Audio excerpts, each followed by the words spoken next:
Welcome to footballgameplan.com, where football makes sense. I'm Memory Hunt, the czar of the playbook. Bring you our 2012 conference preview. We're looking at the Mountain West Conference. We're going to take a look at it top to bottom. So let's start with the recruiting trail to see how well these teams recruited this past offseason.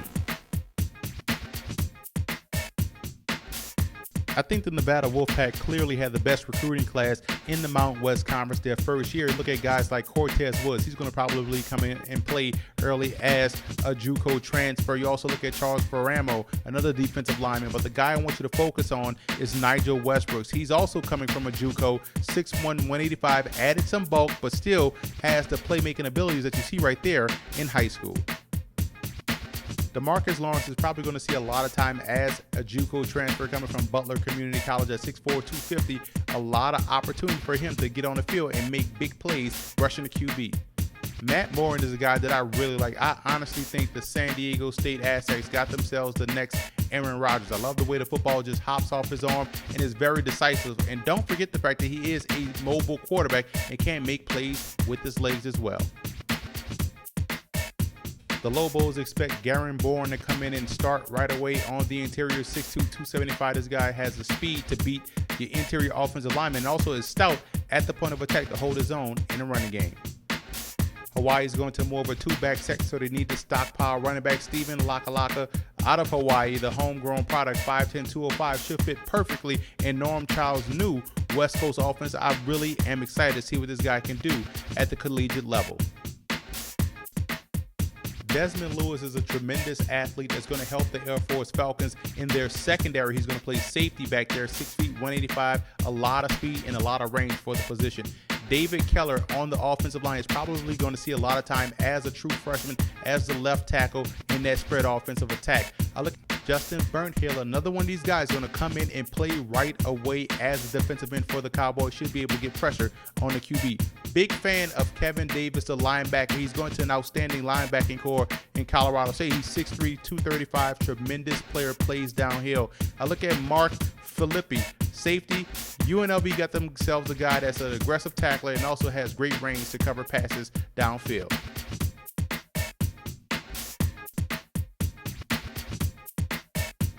This is pretty much based off one guy. Derek Carr is the most outstanding quarterback in the conference, in my opinion. He's going to have an outstanding year moving to the spread offense, so look for him to put up some huge numbers. Even though they're moving to the vaunted spread attack, I still like the running backs at Fresno State. Robbie Rouse is the headliner. This guy had almost 1,500 yards last year. Tremendous player, does a great job of stringing moves together. But also keep an eye on backup Milton Knox, a transfer from UCLA. Should have a productive campaign this year. I'm a big fan of the Aztecs wide receivers. Look at big play threat right there. Colin Lockett, a guy that always gets deep down the field, making spectacular catch after catch. Dylan Denzo is another big play wide receiver they have right there, 6'2", 210. And the big tight end, Gavin Escobar, 6'6", 245, maybe one of the better tight ends in the country. Guard Chris Barker and tackle Jeff Nady are the reasons why you have to like the Wolfpack offensive line. They will continue to plow open holes in the running game and also keep Cody Fajaro, the quarterback, well protected back there throwing the football. I know they lose a lot up front, but they still have two outstanding interior defensive players. You look at Michael Atkinson, number 99, and Ricky Tajangajo. Those guys do a great job of collapsing the pocket and with freeing up more one-on-one opportunities for whoever's going to be the defensive end this year for the Broncos. The best linebacking core resides in Fort Collins. The Colorado State Rams linebackers and Shaq Barrett and James Skelton, those guys are the quintessential three-down linebackers. They can play the run, they can play the pass, and also keep an eye on the young guy that they have coming in Kevin Davis, another thumper that they're going to put on the outside.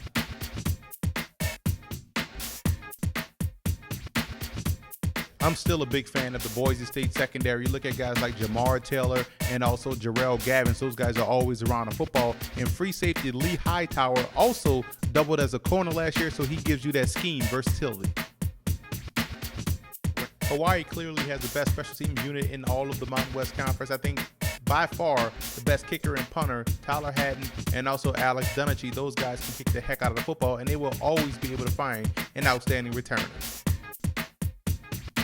I think Garen Boone gets my vote as freshman of the year. He's going to start right away for the Lobos, and they need interior defensive line play in the worst way possible. He's going to provide that as a true freshman. Guy's going to bring a lot of pop to the position and a lot of strength at the point of attack.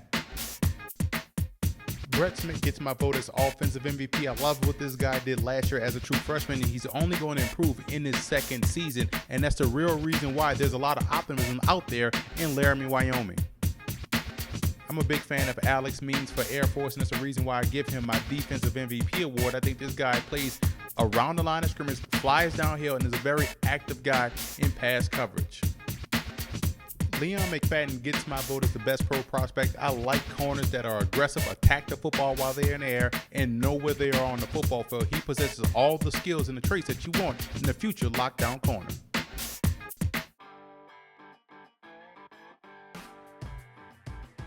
Bob Davie has his work cut out for him this year as New Mexico's head coach. Dead last in every statistical category known to man, there's no room to go but up.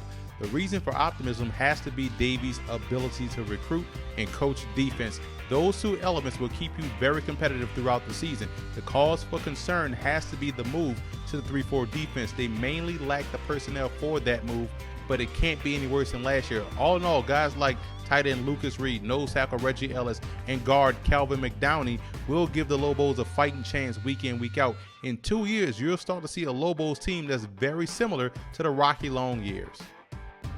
I have the Rebels finishing 9th in the Mountain West Conference. This is a very young team. Offensively, you're looking at 3 upperclassmen starting. They have an impressive redshirt freshman quarterback in Nick Sherry. He's going to get the starting nod, and he has a lot of talent in the backfield with junior Tim Carnett, who looks to be the focal point of an offense. This guy had over 5.5 yards a carry last year. Now, the Rebels have a fine left tackle prospect in Brett Boyko, second-team freshman All-American last year, as well as a solid play from the interior. There's some size out wide, but can they show up week in, week out? That'll be the question. The jury is still out on the defensive line that he spent all off-season revamping. Stopping the run is imperative in the Mountain West Conference, and that's the big point of emphasis for Bobby Hawk in that defense. If they can keep the guards at bay, I actually like what they have at the linebacking core in the secondary. Some veteran leadership by linebackers Tiny Maka and John Lutuale. They could lead to a minimum of 4 wins for the Rebels, which would be a huge improvement over last year. We know Air Force can run the football practically on anybody in the country. The question coming in on offense this year is, number 1, can Connor Dietz make enough plays in the passing game to keep the defense honest? And 2, can Dietz stay healthy? If so, then the Falcons can definitely make some noise in the Mountain West this year. Look out for running back John Lee to have a breakout season. The wide receiving core is still a slight question mark, although Mikael Hunter flashes big playability. Defensively, they gave up way too many yards on the ground last year, and that's a big concern. However, they do have a very speedy and talented linebacking core led by Alex Means. They will have to get more creative and aggressive defensively in order to stop the run and not give up almost 220 yards on the ground this season. The option attack will keep them in ball games, but questions defensively could keep them out of a few as well. I'm excited to see Norm Chow in Hawaii. I think he'll do wonders for the Hawaii program. The Warriors are moving to a pro-style West Coast office, and they should be able to take advantage of the size that they always get to recruit up front on the offensive line. It also means we'll see 2 backs in the backfield. Redshirt freshman Will Gregory has been impressive in the spring, and fullback Joey Asafea was the leading rusher last year with over 500 yards and 7 touchdowns on the ground. It'll be interesting to see how quarterback David Graves is able to take advantage of the bevy of talent at wide receiver. The words, quote, tight end will be a new one in Hawaii. You look at Darius Bright and JUCO transfer Clark Evans battling out for that spot. On the defensive side, they lose a lot up front, but a bunch of new starters will have to gel very early as they open up at USC. I look at linebacker Art Laurel, 9 sacks, brings the much coveted speed at the position. Edwards and Hardy Tialau are guys that man the corners, and they combine for 22 pass breakups. Look for Child to lay the foundation down this year. In 2013, the Warriors will make some noise.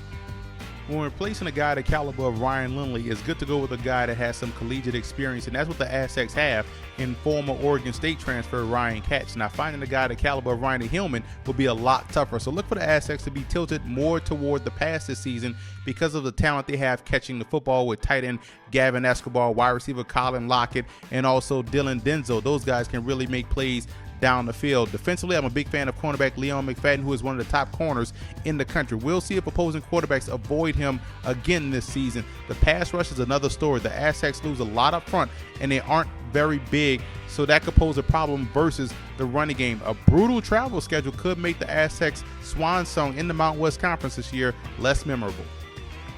I have the Cowboys finishing 5th in the Mountain West Conference. There's a lot to like about quarterback Brett Smith and what he did as a true freshman. He's a dual threat type of guy that puts plenty of pressure on opposing defenses. Add to the fact that he's not a bad passer either. His athleticism will help mask an offensive line that's replacing 3 starters up front. The question is the backfield. Who's going to replace Elvester Alexander? Sophomore Cody Sutton, 5'8", 194, looks to be the lead guy in the backfield getting carries. Now defensively, these are guys that were turnover machines last year. I like cornerback Blair Burns, who's a freshman All-American, and defensive tackle Mike Purcell. He should have another solid campaign this year. Stopping the run was sort of a sore spot for the Cowboys last year, and they couldn't get off the field at times. But this year, toss in some JUCO gems and new defensive coordinator Chris Tormey, and they'll be vastly improved. Now, they have some tough games in Laramie, so they play those at home, and I think they could go bowling again in 2012. Things are looking up in Fort Collins this year. New head coach Jim McElwain will bring a new pro-style attack to the Rams, which I was a big fan of at Alabama. This also means that talented running back Chris Nwoke should see his production spike. Quarterback Garrett Grayson gives these guys a mobile guy back there that has a live arm, but he has to protect the football better. The offensive line is arguably the offensive strength. I'm a big fan of tight end Crockett Gilmore, second team all-WAC at the tight end position. 31 points a game doomed these guys last year, so you have to expect defensive coordinators Marty English and Al Simmons to fix that right away. Very impressive linebacking core as well with James Skelton and Shaq Barrett. Even losing some key defenders, they'll still be able to get pressure. Keep an eye on C.J. James as the fire technique. I think they'll do a great job. They lack depth on defense, and any injury could be huge. The secondary has size and playmaking ability. I say look for the Rams to go bowling this season in 2012. There's a lot of replacing to do in Boise, but what's optimistic is that they are still a talented team and they've recruited very well. All eyes will be on quarterback Joe Southwick, who's a junior, as he steps under center. Running back DJ Harper will have a productive campaign, as well as wide receiver Matt Miller, who will be the go-to guy building on a freshman All-American year last year. I actually don't have a problem with the offensive line. I think they'll do fine. The biggest questions, in my opinion, are on defense. They're starting 10 fresh faces as a unit, but most have started games before. Secondary is the strength of this defense. They have 2 stars on the corners in Jamar Taylor and Jarrell Gavins. The run defense will take a step back, but a favorable home slate and head coach Chris Peterson at the helm, it wouldn't surprise me to see double-digit wins this year, but not likely. I think they take a step back this season. The Bulldogs finishing 2nd in the Mountain West Conference. New head coach Tim DeRuiter will scrap the solid, consistent pro-style offense and bring along the spread. The good news is that quarterback Derek Carr and Robbie Rouse, the running back, should continue to produce at a high level. The duo combined for over 29 touchdowns last year. The biggest question mark is at the receiver position now that Jalen Saunders has left the program, but there's still talent in numbers. Keep an eye on freshman Devontae Adams. He should have an outstanding campaign. The offensive line has 4 starters returning, but how well they pass block will be the main question. Defensively, they moved to the 3-4, and they may not have the personnel yet to make a huge impact this year, but when you look at linebacker Travis Brown, who's second team All Mountain West Conference, he can play in any scheme, very talented player. And also strong safety Philip Thomas returns from a season-ending broken leg last year. He should help bolster the secondary. Now, they have a tough road schedule that could make it tough for the Bulldogs to reach the top, but I think this team will still make it to a bowl game this year. Head coach Chris Alt is in his 27th season in Reno and his first season in the Mountain West. You look at quarterback Cody Pajaro, looks to be a perfect match for new offensive coordinator Nicholas Rolovich passing offense as a complement to the pistol running game. So his passing should grow as he's going to get well protected by the Mountain West Conference's best offensive line led by guard Chris Barker, first team all-WAC last year. Big bodies up front also will open holes for a running back by committee approach. Defensively, very young and inexperienced up front, and also they're replacing playmakers at every level. The secondary is the strength of the defense. Strong safety Duke Johnson is a man-child. I also want you guys to keep an eye on 2 JUCO guys that will have an immediate impact. Wide receiver Nigel Westbrooks and defensive tackle Cortez Woods was a JUCO All-American. Overall, I see this team being tough to defend this year and putting them in first place in a very competitive Mountain West Conference.